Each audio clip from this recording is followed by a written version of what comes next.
Hey everyone, welcome back to our channel. If you're new here, please subscribe. I'd really love that. If you're returning, how you doing?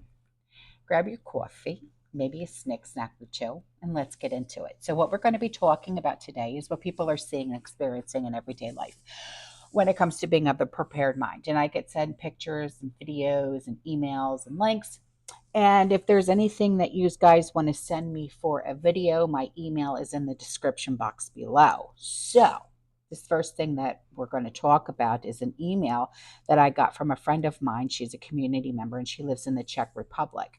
The last community intel video that I did, she sent me an email. So she sent me a second one and she said, I mentioned the language here.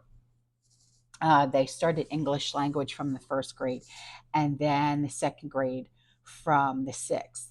Most kids don't really care to take the lessons and usually don't treat these teachers well because they have no interest.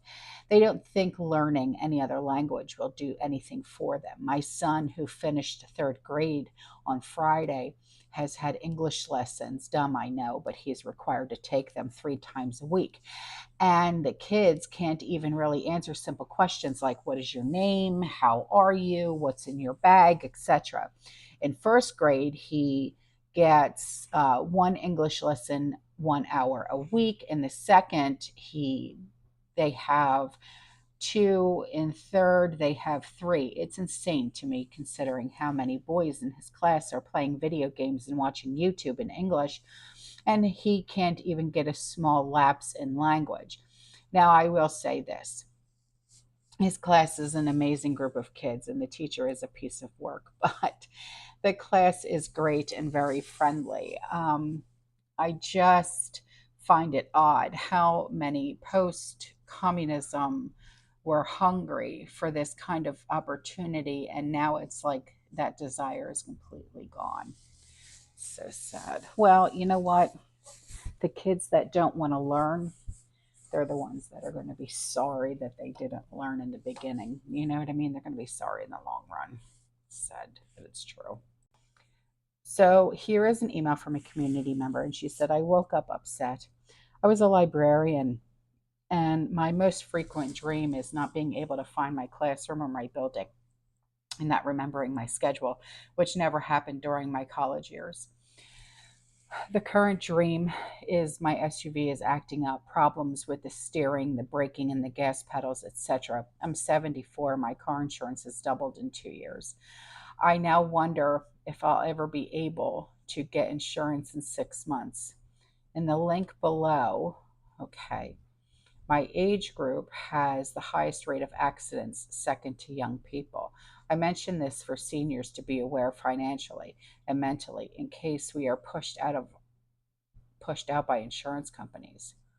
Oh dear me. All right, so I will leave that link in the description box below for everyone, okay? Okay, so here is an email from a community member, and he said, this is the war on farms for Oregon, Idaho, Maine, and Amish. Let them eat cake made of bugs. Oh dear, Gavin. He said, were there not buffalo herds that stretched for miles in every direction and endless bovine types animals in Africa? Yes. The largest methane emitter is one of the smallest, the lowly termite. Serious. Okay. And yet, this is not about global warming. They want that control over what you eat and how you think. Denmark presents 2030 flatulence tax for livestock farmers, citing efforts to slash gas emissions. Denmark proposed a flatulence tax plan that allegedly garnered industry wide support and is anticipated to be adopted by the national legislature, outlet Euro News reported. A bold new proposal from the Danish government states that starting in 2030, livestock farmers in Denmark will be charged for the greenhouse gases that their pigs and sheep and cows produce. Okay, how are they going to monitor that? Are they going It's just a question, Kev. I mean, I'm okay. So, according to Taxation Minister Jeppe Bruce, Bruus, the program intends to reduce greenhouse gas emissions in northern European nations by 70% by 2030. He said, we will take a big step closer in becoming climate neutral in 2045, adding that Denmark will be the first country in the world to introduce a real CO2 tax on agriculture. Late on Monday, representatives of the industry, unions, and farmers came to an agreement with the government. As of 2030, Danish livestock farmers will be taxed 300 kroner, or $43 per ton of carbon dioxide equivalent in 2030. The tax will increase to 750 kroner, or $108 by 2035. However, because of an income tax deduction of 60%, the actual cost per ton will start at 120 kroner, which is $17.30, and increase to 300 kroner by 2035. And that is according to Euro News. The U.S. National Oceanic and Atmospheric Administration claims that methane traps roughly 87 times more heat over a 20-year timeline than carbon dioxide, despite the fact that carbon dioxide usually receives more negative attention in regards to climate change marketing. The UN Environment Program also claims that 32% of methane emissions caused by humans are related to livestock. A similar bill was enacted in New Zealand and is set to go into effect in 2025. However, on Wednesday, the law was struck down from the statute book due to strong opposition from farmers and the shift in power in 2023 from a center-left to center-right ruling alliance. Wow, Kevin, thank you so much. This was extremely informative, but I still want to know how they're going to measure, literally, the methane emissions from each animal per farmer, on how to tax them for each fart that a cow, pig, sheep, whatever, emits from their hiney. Yeah, it's just a question, you know. Curious minds want to know. So this screenshot was sent in to me, and I'm going to read it to you first before I put it up, just so, because it's a little long. So it says, well, I got my property tax bill yesterday, and it is now approximately 25% of my total annual income. So moving closer to taxing this 80-year-old widow out of the home I have lived in for over 45 years. Something must be done about the property taxes here. And someone commented, said there are exemptions that senior citizens 65 and up can claim, funded by the city, county, and state programs. And someone else said, what are they? I have the homestead exemption and it does not help much. And then there is a rebuttal that says the homestead exemption doesn't even cover the recent 30% assessment increases. Wow. This is absurd. I know that our property taxes have gone up dramatically. I've said this before, my income tax, not my income tax, I'm sorry, my property tax and my homeowner's insurance is included in with my mortgage, so I only have one payment, okay? And my mortgage is only like $500 a month, okay? But with my taxes and with my insurance added in, my mortgage altogether with all three is $1,000 a month. So, and with each passing year, the value of my home keeps going up and up and up and up and up. So, of course, your homeowner's insurance policy goes up. And yes, I have homestead exemption, okay, but it's only like, I think it was like 50,000, or was it 25,000? Because I built my house 20 years ago. I think it was $25,000 or something like that. but still, it really doesn't do much. But now I think in the state of Florida, I don't know if it's passed yet. If you are a senior citizen, they're going to make it so if your house is worth less than a certain amount of money, you're not going to have to pay property taxes anymore. Yeah. So here is that screenshot for you.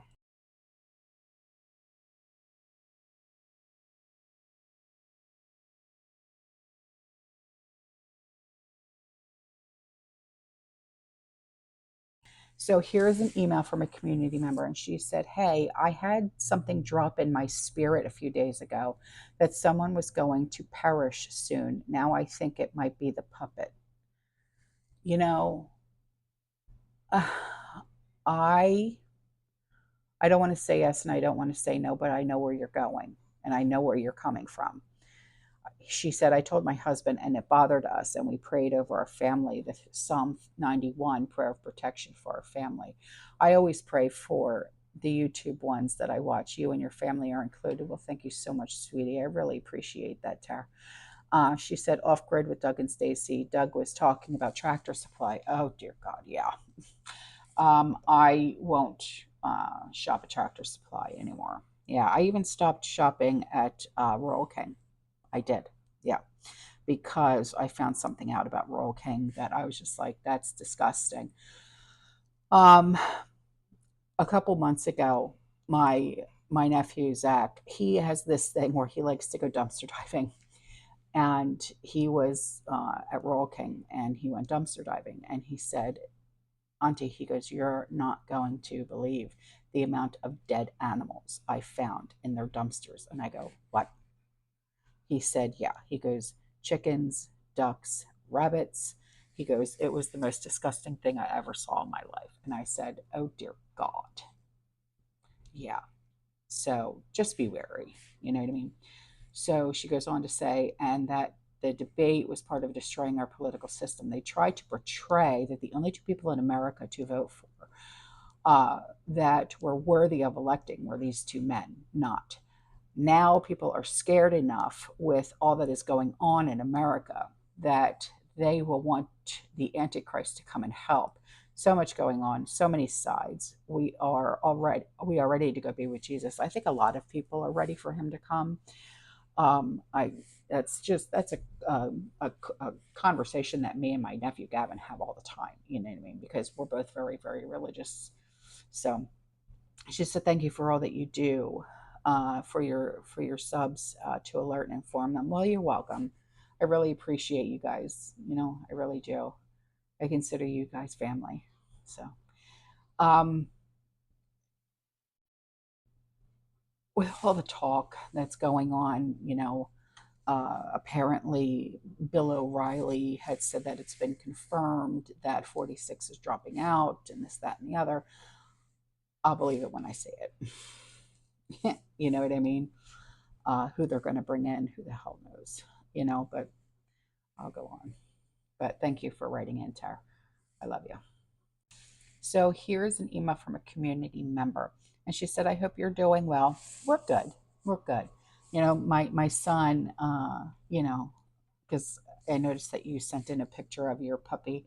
My son's dog passed, and I remember you telling me that your dog passed away too, a couple months ago. So it's been a little rough around here. It has.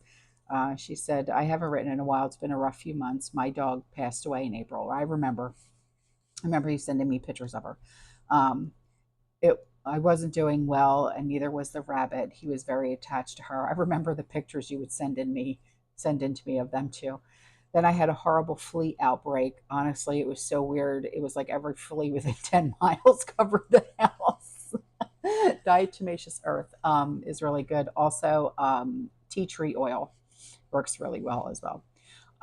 It was inside on the covered porch and 10 feet around the porch, but nowhere else. This all happened later on in the day when she passed. So I got what I could out of the house and moved me and the bunny out to the new building. Then 2 days later, my friend showed up with a puppy. I wanted to be mad, but he has helped me cope And more importantly, he has helped the bunny cope. Oh my, look at that face. Look at this face. His name is Beauregard, but everybody calls him Beau. I love him. Oh my God.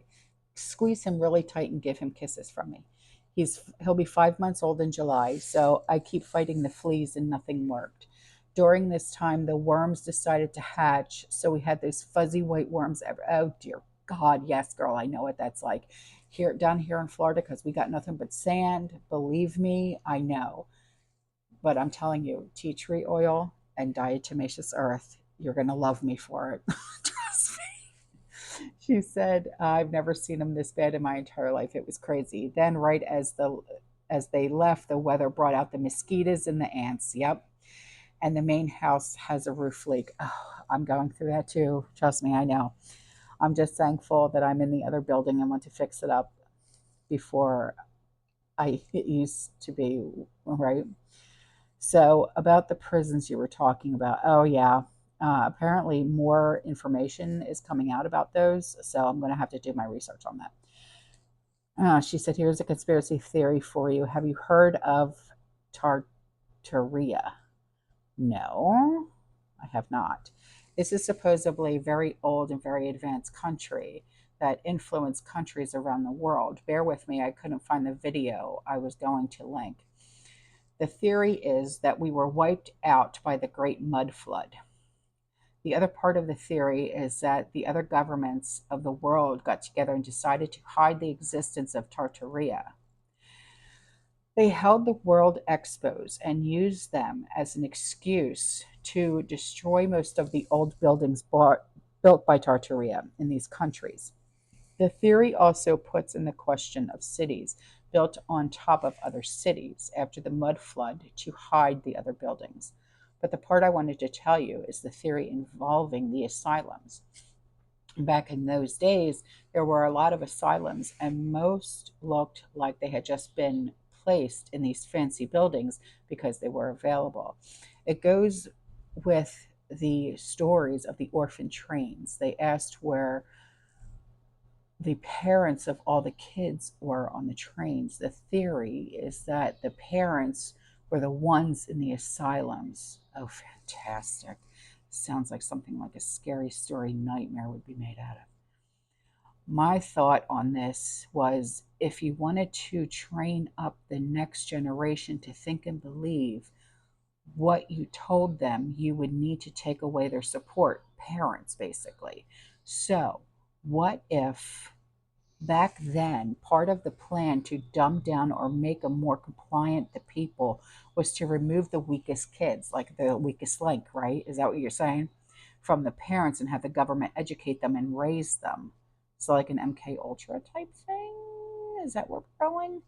I see how public school is going to make places when the kids get out.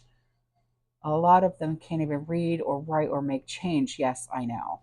So I was thinking, what if it's a combo of two things? The kids aren't weak and compliant enough, so they want to separate them from their support system again to get it right. The WEF is annoyed that we all won't bow down and take the poison like they told us to, so they plan on pushing super hard to get it done this time. Now that's a conspiracy theory. I definitely think my tinfoil is on too tight. You might want to loosen it, but that's okay. So either way, I don't think the new people are going to the prisons. Well, wishes to the family. Congratulations on the new grandbaby. She's adorable. Thank you. I love you, Heather. All right, guys, I'm out of here. I will see you guys in the next one. Okay, you stay safe, you stay positive, you keep prepping. And as always, fearless.